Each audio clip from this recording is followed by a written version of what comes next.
সেদিনের ওয়েদারটা এত বেশি জোশ ছিল, এত ভালো লাগছিল। বৃষ্টি ছিল, দেন বৃষ্টির পরের যে মুহূর্তটা সেটা তো অনেক বেশি ভালো লাগে। আই হোপ আপনাদেরও সবার অনেক বেশি ভালো লাগে।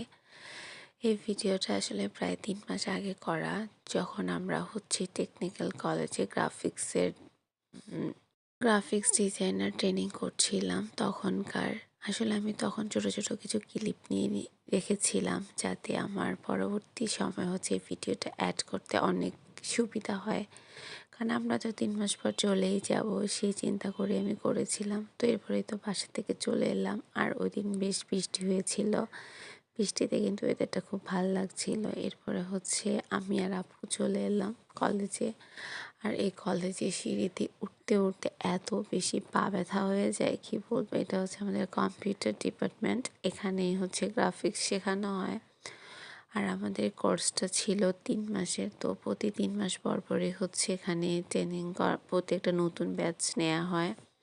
এক্সাম দিয়ে দেন এখানে ঢুকতে হয়। এখানে ঢুকে কিন্তু বেশ টাফ। এক একজন তো প্রায় 3-4 বার এক্সাম দিয়েও চান্স পায় না। তো এটা আমাদের পরে যে নতুন ব্যাচটা তাদের এক্সাম হচ্ছিল। তখন সেখানে আমার যে আদরের ভাই মেহেদি, ও এখানে ক্লাস মানে ডিউটি করছিল। আর স্যার আমাদের লাস্টের দিকে কিছু ক্লাস বাকি ছিল, সেগুলো করাচ্ছিল।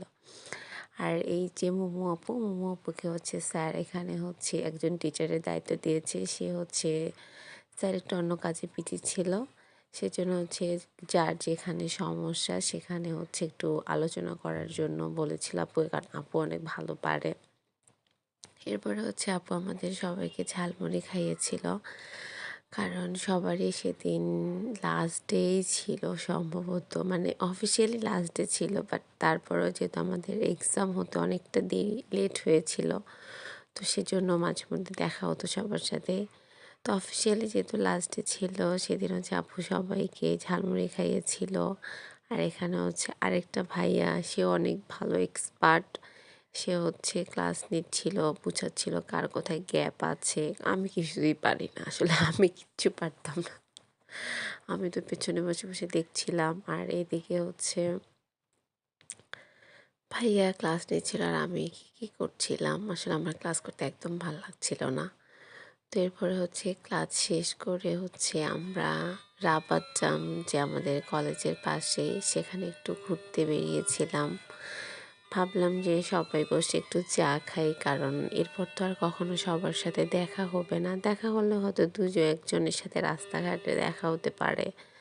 এই চিন্তা করেই আমরা সবাই গিয়েছিলাম একটু ঘুরতে।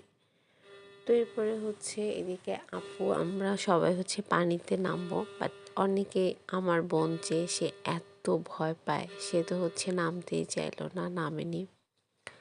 তো এরপরে আমরা চলে এলাম, আর আমাদের একদম লাস্টে, যেদিন আমাদেরকে যে এসএড প্রজেক্ট থেকে যে আমাদের জন্য কিছু গিফট এসেছিল, সেগুলোই আমাদেরকে দেয়া হবে। তো ওই জন্য স্যাররা আমাদেরকে বসিয়ে রেখেছিল। তো এরপরে তো আমরা সবাই মিলে একটু গল্প টল্প করছিলাম। আর এদিকে আপু স্যারের সাথে, আমাদের আরেকজন স্যার, উনিও আমাদের সঙ্গে শেখে, তো স্যারের সাথে গল্প করছিল। আর এই যে ওর নাম তা সাদিকা, এই মেয়েটা এত বেশি ভালো, এত ফ্রেন্ডলি, আমার সাথে খুব ভালো সম্পর্ক। আর এইদিকে মেয়েদের আবু হাসান, ওরা কি যেন খেলছিল, মানে মেন্টাল অ্যাবিলিটি টাইপস কিছু কোশ্চেন ওরা করছিল, আর সেগুলোই ওরা করছিল। আর ওই যে পাশে যে ছেলেটাকে দেখছেন, মাহিন, ওই ছেলেটা এত বেশি দুষ্ট, ও ভীষণ দুষ্ট। আর আমার বোনের যে হাসি দেখেন, অট্ট হাসি। এরপরে তো আমাদের গিফটগুলো চলে এলো, আর এখন এখানে ওরা সবাই প্যাকেজিং করতেছিল, যে একটা একটা করে দেওয়ার থেকে ব্যাগের মধ্যে সব কিছু একবারে দিয়ে দিবে, সেটাই ভালো হয়। তো এই তো প্যাকেজিং করছে ওরা ওদের মতো করে, আর সবাইকে জিজ্ঞেস করতেছিল আপু কোন চশমাটা নিবা। আর এই যে মেহেদি ফাজিল ছেলেটা, এই যে আপু পরে বসেছিল, একজনের পর একজন সবাই একটু দেখছিল কাকে কেমন লাগে।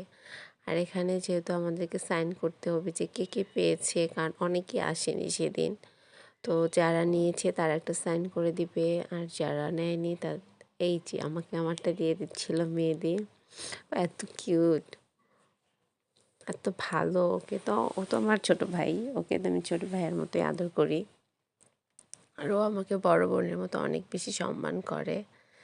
এরপরে হচ্ছে প্রিন্সিপাল স্যার মেয়েদিকে ডেকে নিয়ে গেলো যে এই প্রজেক্ট সম্পর্কে কিছু একটা বলো, তোমরা কী কী শিখেছো এতদিন। আর সেদিন না হচ্ছে আমাদের সবার পছন্দের যে স্যার আবু কালাম স্যার ছিল না। স্যার তখন হচ্ছে ঢাকায় ছিল ট্রেনিংয়ে, যার কারণে হচ্ছে স্যার পিকনিকেও স্যারের সাথে দেখা হয়নি। লাস্ট ডেতেও স্যারের সঙ্গে দেখা হয়নি, দেখা হয়েছিল একদম পরীক্ষার দিন লাস্ট মুহূর্তে যখন আমরা বেরিয়ে যাব সে সময় হচ্ছে স্যার এসেছিল। আর আসলে সবাইকে অনেক বেশি মিস করি, সবাই অনেক বেশি ভালো ছিল, সবাই অনেক ফ্রেন্ডলি। এখানে যখন প্রথম প্রজেক্টে মানে ট্রেনিংয়ের জন্য সিলেক্ট হই, প্রথম দিন ক্লাসে যাই ভাবছিলাম যে সবাই হয়তো আমার ছোট, কিন্তু না, দুইটা আপু ছিল যে ছিল আমার অনেক বড়, আর বাকি সবাই মোটামুটি ছোটই ছিল। একজন স্যার ছিল, উনি তো অনেক বড়। তো দেখা গেছে যাদের সাথে খুব ভালো একটু সম্পর্ক ছিল তারা সবাই অনেক বেশি ভালো ছিল। আর এই যে আমাদের যে প্রিন্সিপাল স্যার, মানে এই কলেজের যে প্রিন্সিপাল স্যার, উনি এত বেশি মজার, এত সুন্দর করে কথা বলে ফানিভাবে। ওনার কথা শুনলেই মনে করবেন যে আপনার মন ভালো হয়ে গেছে, যতই মন খারাপ থাকুক না কেন। তো আমাদের মেয়েদিকে নিয়ে সামনে দাঁড় করিয়ে রেখেছে। আর এর মতো স্যারের কিছু অনুভূতি শেয়ার করছিল যে এরপর থেকে পাস না করলে হচ্ছে আর পাস না করলে সার্টিফিকেট দিবে না, মানে আরও অনেক কিছু স্যারের কিছু কথাবার্তা বলছিল। আর মেয়েদিকে দাঁড় করায় রাখছিল। স্যারটা অনেক বেশি মজার, আমার পার্সোনালি আমার অনেক বেশি ভাল লাগে স্যারকে। বাট অনেক কড়াও আছে। সে তো মানে যখন রেগে যায় তখন অনেক বেশি বকাঝকা করে। এরপরে হচ্ছে আপুকে ডাকলো, সে তো অনেক বেশি সুন্দরী, এই জন্য বলছি যে সুন্দর, মানে এত ফানিভাবে ডাকছিল যে সুন্দরী ম্যাডাম আপনি এসে কিছু কিছু বলেন। আর আপু কি বলবে, মানে কোনো প্রিপারেশন নাই, কিছু নাই। মানে মেয়েদের আর আপুর সেম একই অবস্থা, প্রিপারেশন ছাড়া আসলে সামনে গেলে যা হয়। আর এতগুলা মানুষ, এখানে বেশ অনেকগুলো প্রজেক্ট ছিল আর টিচাররাও ছিল। প্রিপারেশন ছাড়া গিয়ে কি বলবে না বলবে, কি বলেছে, যাই হোক যা বলেছে বেশ ভালোই বলেছে।